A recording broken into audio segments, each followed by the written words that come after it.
안녕하세요. 투자로 밥 먹고 사는 루블입니다. 네. 진짜 투자로 밥 먹고 엄청 잘 사시는 루블님 나오셨는데 밥만 먹고 삽니다. 잘 지내셨습니까? 작년에 칼리오페랑 출연할 때 그 한 1년 전쯤에 출연했을 때요. 그때 상가 이제 어떻게 보면 제 인생 물건 중에 하나가 될 수 있는 물건을 경매로 매입해서 네. 근데 그게 이제 그 세 자릿수였어요. 그 100억 단위였는데 이제 그거 경매 낙찰 받아서 이해관계인이 100명 정도 됐었는데 그거 명도 2달 만에 하고요. 혼자서요? 예. 그다음에 포크레인 이제 7층부터 올려가지고 7층부터 2층까지 다 부시고 내려온 다음에 이제 인테리어 하고 관리단 이제 관리규약 만들어서 관리단 만들고 그다음에 임대 거의 다 세팅 다 끝나서 네. 좀 다시 쉴까 하다가 다시 요즘에 다시 또 상가를 사가지고 근데 작년에 그거 투자하게 된 게 그 물건을 좀 오랫동안 지켜봤던 것도 있었고요. 또 하나는 뭐냐면 작년같이 어려운 시기 때 고금리라고 하는 시기 때 그때 아니었으면은 저만의 지역에서 그만한 물건을 이 금액에 살 수 있는 시기는 아니었는데 저도 많이 두렵고 중간에 이제 하면서 고통도 받았지만 네.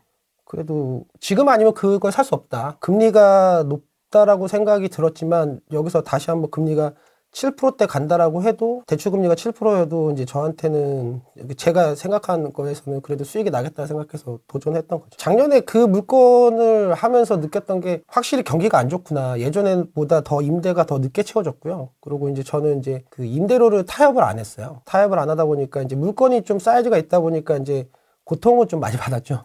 왜냐면 대출이자하고 공시관리비가 있으니까. 근데 제가 원래 워낙 싸게 샀던 물건이어서 임대로는 좀 타협 안 하고 버티다 보니까 순방향이 이제 작년 말부터 이제 순방향이 돈 게 명도 끝낸 지가 4, 5월 달부터 이제 시작을 해서 이제 했던 건데 네. 그 대출이자가 제가 대출을 블로그에도 썼지만 대출을 100% 받았거든요. 신한은행에서. 근데 그게 이제 제가 싸게 받았기 때문에 이제 신한은행에서도 그 값어치를 인정해줘가지고 100%가 이제 최우선 변제금 빼고 나머지 대출은 100%에 받았는데 저는 7% 정도만 된다라고 해도 저는 그 수익이 날 거라고 생각을 했지만 결국 최종적으로 대출 100%를 4.56%? 4.54%인가? 이렇게 받았어요. 받고 난 다음에 이제 그러다 보니까 대출이자가 한 달에 한 2,400? 근데 이제 작년 말부터는 4,500 정도 이상 임대료 채우니까 이제 순방향을 돈 거죠. 그러다 보니까 그동안 한 10개월 가까이 고통받던 것도 까먹고 사람은 망가져동물이라 또 까먹고 네. 다시 또 상가를 해볼까 하고 요즘에 다시 움직이고 있는 거죠. 지금 상가에 투자하는 이유 이거부터 시작해 보도록 하겠습니다. 그러니까 앞에 서두에 얘기했던 것처럼 작년에는 어떻게 보면 조금 이른 감이 있었어요. 그때는 너무 경기가 안 좋고 금리가 계속 올라가는 시기였다라고 보면 지금은 실무 경기가 더 어려워졌겠죠. 왜냐면 금리가 계속 고금리로 계속 있다 보니까 더 어려운 상황인데 이걸 반대로 얘기하면 그렇게 그동안에 2, 3년 동안 고금리에서 힘들어했던 사람들이 이제 포기하는 시점이 거의 막바지까지 다다르다 보니까 오히려 이때 아니면 못 살 수 있는 물건들이 나오는 것 같아요. 그래서 금리는 내려왔는데 사람들은 아직도 힘들어하는 분들이 있나 그죠. 보네요. 왜냐하면 지금 아무리 그 금리가 내려간다라고 해도 처음에 싸게 받았던 분들은 2점대 후반부터 받았을 텐데 중간에 높이 갔을 때는 6.5%까지 갔단 말이에요.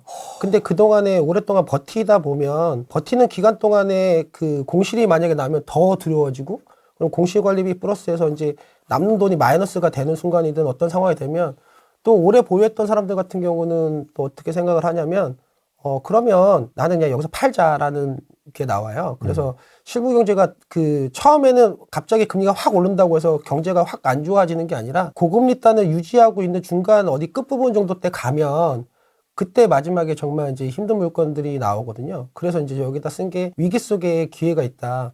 오히려 이제 반대로 사람들이 더 안 좋아질 거다, 더 안 좋아질 거다라는 뭐 생각 아니면 더 이상 뭐 이렇게 할 거라는 생각 때 그때 이제 물건이 나오거든요. 그래서 작년에도 그 좀 큰 물건 샀던 것도 그렇고 저희 뭐 투자메토스에서 뭐 그 상담자님이 뭐 그 시점반에서 할 때 작년만 해도 한 60개 정도는 매입했고 올해만 해도 한 25개 정도 매입을 했어요. 근데 단순히 매입한 게 아니라 최소한의 그 기준 안에 드는 물건들을 매입했던 것 같아요. 최소 수익률 15% 이상들? 근데 그게 만약에 금리가 예전처럼 저금리였을 때라든가 아니면은 막 그렇게 그 경기가 이렇게 힘들지 않다라는 시기 때는 그런 물건이 시장에 나오거나 경매로 낙찰받기는 쉽지 않거든요. 근데 오히려 그걸 반대로 해야 되는데 사람들은 두렵거든요. 그 주거용 투자하고 상가 투자하고는 좀 다른 게 그 오늘 지금 제가 상가를 투자하고 있고 작년도 투자했고 지금도 올해도 한 3건 정도 평수라면은 분양평수로 한 600평 정도 지금 매입을 했거든요. 그게 뭐냐면 오히려 반대로 이런 시기 때 지금 제가 생각하는 거는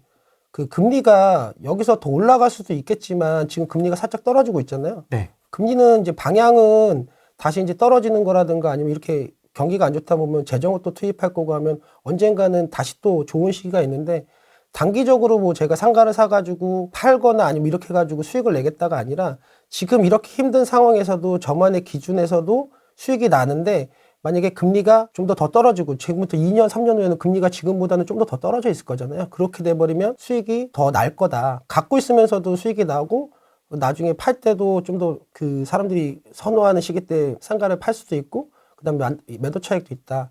그래서 오늘은 그 전에 같은 경우는 그냥 이런 말로만 했고 막 이렇게 했지만 많은 분들이 저거 맞아? 라고 하고 아니면 좀 이해를 못 하시는 부분도 있으실 것 같아서 의심을 하시는 분도 있습니까? 의심하는 사람은 없죠. 왜냐면 제가 강의를 들어보면 저는 이제 내역서부터 거의 주소를 다 오픈하니까 다 까잖아요. 코로나 때가 엄청 안 좋았잖아요. 그때 상가 투자했던 거와 지금 상가 투자했던 거와 이거를 동시에 다 보여드리고 장포까지 다 보여드리고 거의 지도까지 다 보여드리면서 오늘 거의 뭐 강의 비슷하게 강의 때 하던 거랑 똑같이 말씀드리려고. 근데 그전에는 이제 말만 하다 보니까 이해를 잘 못하시는 거나 아니면 그럼 제가 좀 설명도 잘 못하니까 그래서 차라리 이제 장표를 만들어서 뭐 하나하나 이렇게 설명을 드리는 게 낫겠다. 실무 경기가 어려운 시기인데 위기 속에 기회가 있다라는 거는 누구나 다 알고 있잖아요. 그렇지만 그럴 상황일 때 용기를 내지 못하는 이유가 제가 1년 전인가 1년 반 전에 막 여기 후랑이 TV 나왔을 때 제가 그런 얘기 했었잖아요. 지금이 얼마나 좋은 시기냐. 고통받고 있지만 과거를 복귀하고 공부하고 준비하면 얼마나 좋은 상황이 아닐까요? 이렇게 얘기했잖아요. 네. 그동안 만약에 1년, 2년 정도 이렇게 상가에 대해서 나만의 지역이든 아니면 상가 공부를 미리 해놓고 기준을 만들어 놨다면 이렇게 지금 좋은 물건이 작년부터 싼 물건들이라든가 위기 속의 기회 물건, 매수자 우위 시장에서 좋은 조건으로 저렴하게 매수하는 물건이 나왔을 때는 행동에 옮길 수가 있는 거죠. 물론 그동안에 공부가 안 될 거라든가 나만의 기준이 확실하지 않다면 안 하면 되는 거니까요. 꼭 상가는 지금이라는 시점은 없잖아요. 예를 들어서 주거용 투자 같은 경우는 어떤 상황이 한번 탄력이 오면 쭉 계속 우상향을 하는데 상가는 그런 게 아니라 개별성이 강하니까 내가 그동안에 좀 안 좋은 시기 때 준비가 돼 있었다고 하면 뭐 실무적으로도 준비든 아니면 지역적으로 준비든 아니면은 내가 나만의 그 상황이든 이런 준비가 돼 있다고 하면 그런 시기에서 그 기준에 맞게 대입을 하다 보면 지금은 정말 저렴하게 매수하고 그다음에 매수자 우위 시장으로 좋은 조건에 대한 내 기준 안에 넘는 물건을 찾을 수 있는데 그 전에 준비를 했으면 좋겠다 해서 1년 반 전에 그 얘기를 들었던 거고요. 그래서 말만 하는 게 아니라 저는 뭐 제가 맞다 틀리다 이런 얘기가 아니라 저는 그냥 투자자다 보니까 그 1년 반 전에 얘기했고 그다음에 그런 상황에서 작년에도 그 100억대 물건을 매수했고 올해 지금 분양평수를 한 600평 정도 매수했다라는 거를 그냥 오픈해서 그 저는 이렇게 하는데 제 얘기가 틀릴 수도 있고 맞을 수도 있겠지만 제가 왜 샀는지에 대한 이유, 어떻게 샀는지에 대한 이유, 그 다음에 어떻게 풀어나가는지에 대한 이유를 스토리 형식이든 어떤 거로 설명해 드리면 제가 하는 말이 뭐 맞다라고 생각하시는 부분도 있고 틀리다라고 생각하시는 부분도 있으실 텐데 그럼 맞다라고 하는 부분에서 자기하고 맞는 부분이 있으면 취하시면 되는 거니까 금리가 높은 확률로 지금 하방 그쵸. 내려갈 것 같다라는 거 같은데 이거는 예상이고 예측이니까 그래서 저는 이게 금리가 높은 확률 하방을 가리키고 있지만 지금 현재 저는 이 근래에 살 때도 대출금리가 7%가 돼도 수익이 나야 되는 그 기준은 넘어야 되거든요. 그래서 그 7%가 넘어야 된다는 건 절대 수익률이 무조건 7%가 넘어야 된다는 얘기인 거잖아요. 네. 그래서 지금도 금리가 하방을 가리키고 있지만 저는 투자자다 보니까 예상하고 예측하고 하는 사람이 아니라 지금 현재도 수익이 나고 있고 근데 높은 확률로 금리가 떨어지게 되면은 더 수익률이 높아질 거고 수익률이 높아지면 나한테 나중에 매도를 할 때 나한테 사는 사람도 어떤 수익이 있어야 된다. 그래서 나만의 기준을 명확하게 있고 그러면은 이제 이렇게 금리가 나중에 몇 프로까지 만약에 떨어진다, 높은 확률로 떨어진다라고 보면 그때 나한테 사는 사람은 어느 정도의 수익률을 얻을 수 있을까지 미리 다 살 때부터 준비를 다 하거든요. 근데 그런 상황이 제가 지금이라고 생각하고 있고 작년이라고 생각했고 지금 저도 하고 있다. 상가 투자를 할 때 소액으로 할 수 있다라고 하시는 분들이 있는데 소액으로는 정말 힘들어요. 소액으로 상가 투자해서 부자 됐다는 사람 아니면은 그거에 대해서 끝까지 다 세금까지 내고 내 주머니에 돈 넣어서 통장을 오픈하든 등기를 오픈한 사람을 제가 보지를 못했거든요. 오히려 소액일수록 투자 난이도는 훨씬 높고요. 대신에 이제 지속 반복 가능하다는 얘기는 적정 수준의 투자 비용은 필요하지만 그거를 뭐 몇 년 내에 아니면 중간 1년 내에 2년 내에 원금 회수는 가능하다. 그러면은 그거 처음에 한 개를 사서 1년에 한 개를 샀는데 2년 있다가 한 개를 더 사면 한 개를 팔아서 그걸 가지고 똑같은 원금 매수를 하게 되면 똑같은 걸 하나 더 살 수 있잖아요. 근데 이게 하게 되면 엄청 열심히 하는 건 아니어도 그거를 꾸준하게 5년에서 10년 정도 해야 어느 정도 그 복리의 구조라든가 투자의 구조를 만들 수 있는데 뭐 몇 년 안에 상가 투자하고 한 번에 어떤 물건을 무피나 소액으로 해가지고 상가를 사서 부자가 됐다는 사람은 저는 본 적이 없고 그런 사람은 진짜 사석에서 만난 적도 없고 그런 사람 얘기한 사람의 등기부나 어떤 통장이 오픈된 거나 이걸 한 번도 본 적이 없어요. 그래서 이제 저는 지속 반복 가능한 구조를 만들고 복리의 구조를 만드는 게 중요한데 그거는 단기간에 되긴 힘들다. 제가 빠르면은 뭐 저처럼 뭐 십몇 년 투자하고 난 다음에 이거에 대해서 어떤 지식이 있어서 다시 한다고 하면은 정말 빠르면 3년. 보통에서는 5년, 7년 정도 걸리고요. 길게 보면 제가 강의 때 얘기하는 게 10년은 걸린다고 봐야 돼요. 근데 제가 볼 때는 이 구조나 그 어떤 이게 가능한데 많은 사람들이 이런 10년이라는 시간을 투자하고 싶어 하지 않아요. 빨리 부자 되고 싶은 사람들이 너무 많다 보니까요. 그래서 저는 이제 제가 상가 투자를 제가 제 돈 넣고 제 물건을 한 거를 기준으로 해야 되니까 그러면 한 19년, 20년 좀 안 된 것 같아요. 20년 정도 된 것 같은데요. 근데 20년 정도 해보고 나서 지금에서 깨닫는 게 이 정도입니다. 근데 초반에는 상가보다는 뭐 주거용 투자를 많이 했겠지만 상가 투자를 본격적으로 한 지는 그 많이 이제 매입하고 이렇게 한 지는 한 13년, 14년 정도 됐거든요.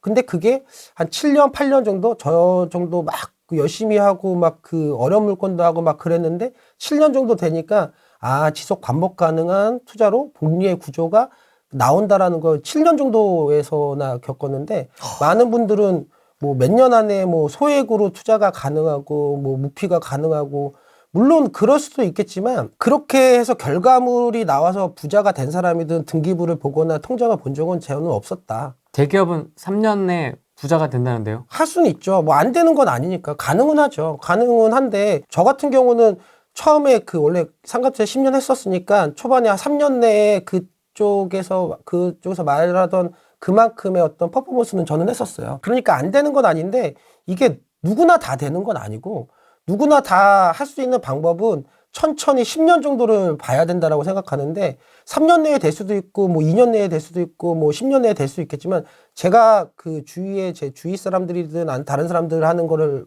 보고 어떻게 보면 좀 좋은 데 줬던 사람들 있잖아요.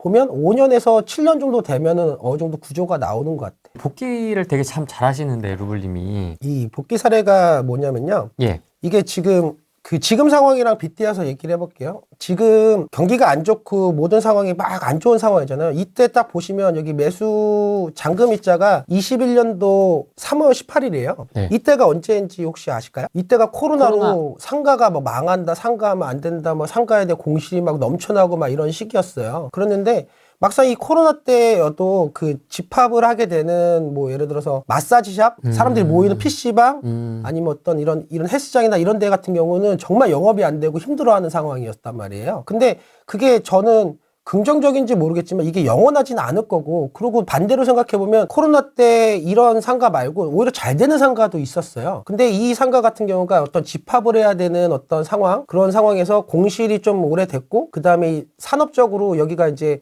운동시설 당구장으로 돼 있지만 여기 있네요. 예, 당구장으로 돼 있지만 실제적으로 유흥주점이었었어요. 아. 유흥주점이었으니까 그 유흥주점에 대한 그 회식 문화도 사라져서 장사도 안 되는 상황이었고 그 다음에 그 코로나라는 어떤 이런 상황 때문에 공실이 오래되고 그 다음에 하다 보니까 대출이자 관리비 뭐 이러고 막 상황이 안 좋은 시기였죠.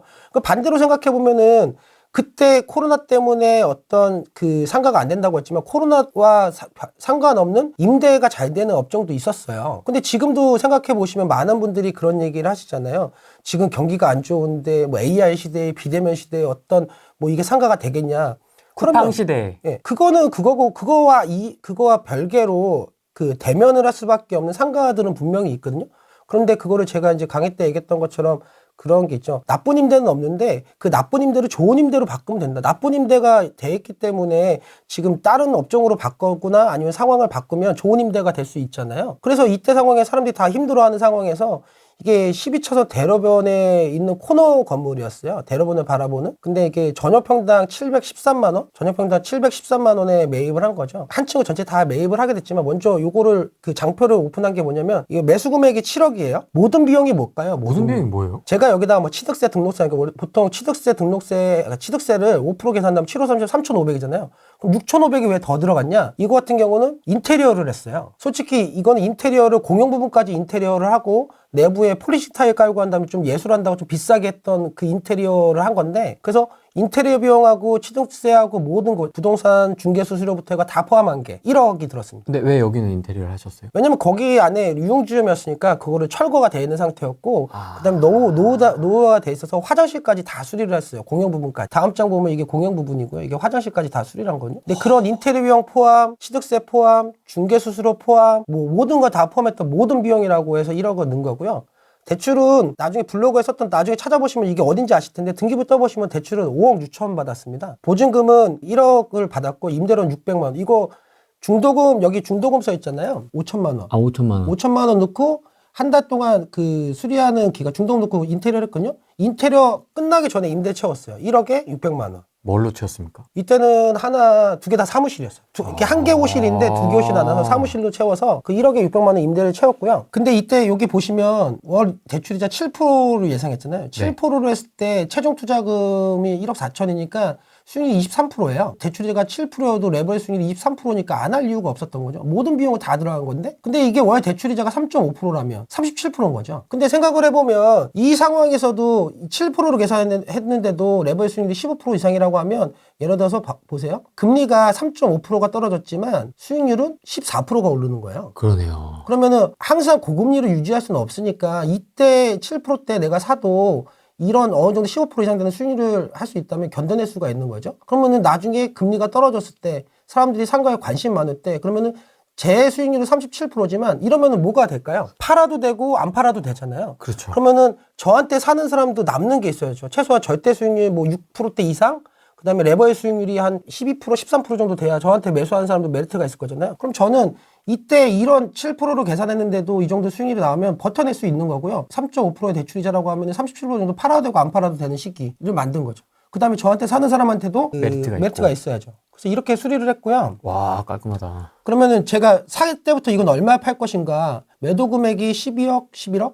12억, 11억. 이게 한 개 호실을 이렇게 12억에 팔았을 때, 11억에 팔았을 때, 여기 시나리오? 예. 3.5%, 3.5%, 3%, 12억에 팔았을 때, 11억에 팔았을 때. 그럼 저한테 사는 사람한테 여기 기타 비용을 안 넣었잖아요. 보통 우리가 상가를 내놓을 때 사는 사람이 저 같은 사람은 그렇게 계산하지만 사는 사람은 보통 내가 얼마에 사서 얼마를 받을 수 있어 하면 보통 이렇게 계산하죠. 절대 수익률이라고 6.5%, 7.2%. 맞습니다. 6.5%, 7.2%. 그러면 이거를 제가 어떻게 했을까요? 이 한 개 층을 전체 샀다고 했잖아요. 한 개 호실을 팔았습니다. 얼마에? 11억 2천. 이것도 제가 아시는 분이 사가지고 마지막에 시세는 12억 하는데 제가 아시는 분이 사가지고 앉은 자리에서 몇 천만 원 깎아준 거예요. 금매로. 앉은 자리에서 8천을 깎아요? 2천만 원 깎았어요. 아, 2천만 원? 근데 23년도 3월 31일이죠. 그럼 이때가 언제야? 금리가 최상단이었잖아요. 막 그 공포에 휩싸였을 때. 공포에 휩싸였는데도 저한테 사는 사람이 이 정도 수익률이잖아요. 3% 만약에 한다고 하면 저한테 사는 사람이 6.5%대면 저는 이제 이거를 살 때부터 저한테 사는 사람이 또 수익이 있어야 된다는 거를 다 이렇게 시뮬레이션 다 돌려보고 샀던 거예요. 그렇게 돼버리면은 여기 7억에 살 때부터 나는 어떻게 하면서 갖고 있을 때 수익률이 어떻게 되고 7%대도 나는 이득이 보고 3.5%대는 더 이득이 많은데 나한테 사는 사람도 이득이 있겠다. 그러면 갖고 있어도 되고 팔아도 되고 나한테 사는 사람도 이득이 될 수도 있고 여러 개의 호실 중에 한 개 호실을 팔았는데 한 개 호실 팔았으면 원금 플러스로 회수했을 거잖아요. 그렇죠. 그러면 그걸 가지고 또 재투자를 하는 어떤 이런 거를 제가 보여드린다고 하는 건데 이런 사례가 복귀 사례가 너무 많아서 그중에 이제 한 개만 들었는데 이거를 얘기한 이유는 이겁니다. 지금 상가에 투자하는 이유. 지금 실무 경기가 어렵고 매수자 우위 시장이고 좋은 조건을 매수하고 가능하고 금리가 높은 확률로 하방 가리키고 나만의 기준이 명확하다. 엑식 관련된 유연한 전략이 있다. 그러면 지속 반복 가능한 투자로 투자의 복리를 만든다가 2021년도에 샀던 거잖아요. 네. 그러면 지금은 가능하냐? 야, 이거 코로나 때나 가능한 거 아니냐? 예. 그래서 제가 갖고 온 게 뭐냐면 이겁니다. 여기 잔금일이 2025년 4월 28일이죠. 아직 잔금도 안 치렀어요. 근데 이게 뭐냐면 평당 693만 원이죠. 근데 이거 평당 713만 원이잖아요. 이게 같은 층에 더 저층에 코너 자리 같은 위치입니다. 근데 저는 코로나 때 엄청나게 힘든 시기 때 713만 원 샀지만 아직 잔금 치르기 졌던 거 693만 원에 샀잖아요. 그럼 이거 같은 경우는 대출 금리를 7%로 예상을 하고 해도 수익이 나고 어떤 임대를 나서 어떻게 다 가능하다고 하면 이 앞에 거랑 다시 복기를 한다면 이게 가능하지 않을까요? 이거 이상이 나오겠네요. 이거 이상이 나올 수도 있고 안 나올 수도 있겠지만 하방은 막아져 있고 상방은 뚫려져 있잖아요. 그러니까요. 근데 이런 물건을 제가 와. 지금 샀다 계약서를 그래서 캡처해서 갖고 온 거예요. 아니 그러면 이게 지금 요 앞에 물건도 그렇고 네. 이거 처음에 사실 때 예. 일반 물건이에요? 예, 일반 매매입니다. 경매 아니고. 예. 와 기가 막히네. 이것도 일반 물건. 예. 이 같은 건물이고 같은 위치에 층수만 다른 겁니다. 경매면 뭐 그런가 보다 하겠는데 야 일반 물건을 이렇게 잡는구나. 그러니까 와, 이게 대단하다. 본인이 기준이 있고 나만의 지역이 있으면서 열심히는 해야죠. 물건도 많이 보고 트라이도 해보고 찾아가보고 이 물건은 왜 싼지에 대한 것도 해보고. 그러니까 제가 이제 블로그에 썼던 말이 뭐냐면 해보고 난 다음에 안 된다라고 하면 되는데 안 해보고 난 다음에 저게 돼? 그래서 제가 강의 때는 맨날 장표나 어떤 거 다 오픈하는 이유가 되니까. 그리고 지금 제가 해야 된다는 것도 뭐 지금 해야 된다라는 게 아니라 저는 지금 하고 있다. 하고 있다. 나는 하고 있다. 하고 있는데 하고 있는 거를 지금 이렇게 갖고 온 거예요. 이거 한 개 옷실만 산 게 아니고요. 그 옆에 옷실도 샀고 딴 것도 샀어요. 요 가격대. 예, 이 가격대. 이게 탁감이 9억 나왔고요. 그다음에 제가 여기 5억 2천에 샀고, 그다음에 이거 2003년도에 22년 전에 이 매도자분이 8억 5천에 사셨어요. 이런 물건이 나오니까 있는 거죠. 아 너무 신기하다. 근데 사람들은 이런 물건이 뭐 예를 들어서 빨리 부자가 되고 싶어 하니까 이런 물건은 뭐 몇 개월 찾다가 없으면 나는 안 되나 보다. 저건 루브이나 되는 거구나. 근데 몇 개월 찾고 난 다음에 안 된다고 하면은 그럼 어쩔 수 없는 거죠. 근데 찾는 사람들이 있다니까요. 지금 저희 투자멘토스에서 이제 상담자님 뭐 가게하신 그분들이 이거보다 뭐 더 좋은 더 잘 된 케이스도 있고 안 된 케이스, 낮은 케이스도 있겠지만 한 6개월 만에, 6개월? 거의 한 1년 만에 80개 정도 매입을 했어요. 근데 그렇게 이런 힘들고 어려운 상황이라고 위기가 기회라고 하면서 엄청나게 열심히 하면서 물건 찾다 보면 이런 물건이 있어요. 매력적인 수익률을 주는 예. 매수 가격인데 매도자는 그럼 왜 파는 거예요? 사연이 있는 거죠.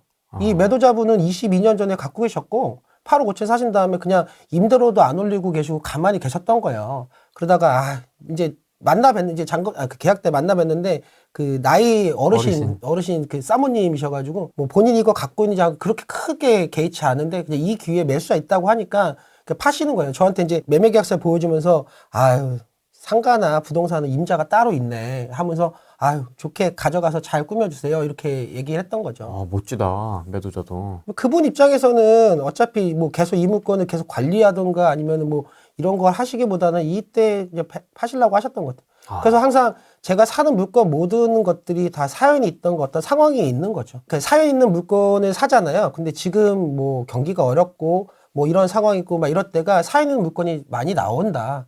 그래서 작년 정도나 이렇게 사연 있는 물건들이 많이 나온 게 그냥 남들 에브리바디 해피 저금리에다가 경기가 좋으면 이런 사연 있는 물건이 안 나오잖아요.